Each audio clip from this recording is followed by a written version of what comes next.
আমি বলবো যে একটু অবাক হয়েছি আমি দলের ভাইস ক্যাপ্টেন হিসাবে তাসকিন আহমেদের নামটা দেখে। আমি হয়তো চিন্তা করেছিলাম যে তাসকিন আহমেদ দলের সঙ্গে যাবেন, কিন্তু তিনি কিন্তু এখন পর্যন্ত অনিশ্চিত যে কবে খেলবেন, কোন ম্যাচে তিনি ফিট হবেন এবং কোন ম্যাচ থেকে তিনি বিশ্বকাপ শুরু করবেন সেটা কিন্তু নির্বাচকরা এখন পর্যন্ত জানেন না।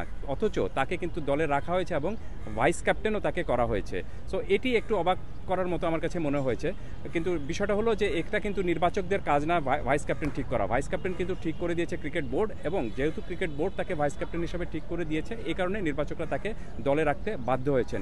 এখন আমরা একটা আশাই করতে পারি যে তাসকিন আহমেদ তার এই ইনজুরি থেকে যত দ্রুত ফিরে আসবেন এবং ফিটনেসটা নিয়ে তিনি যেন বিশ্বকাপের যে প্রথম ম্যাচ আমাদের রয়েছে 8 জুন শ্রীলঙ্কার বিরুদ্ধে, সেই ম্যাচ থেকে তিনি যেন শুরু করতে পারেন। তবে আশঙ্কার বিষয়টা হলো নির্বাচকরা আজকে স্পষ্ট করে দিয়েছেন যে তাসকিন আহমেদকে তারা বিশ্বকাপ শুরুর আগে যে 3টি ম্যাচ রয়েছে, প্র্যাকটিস ম্যাচ রয়েছে আমেরিকার সঙ্গে, সেই ম্যাচে নিশ্চিতভাবে কিন্তু তাসকিন আহমেদ থাকছেন না।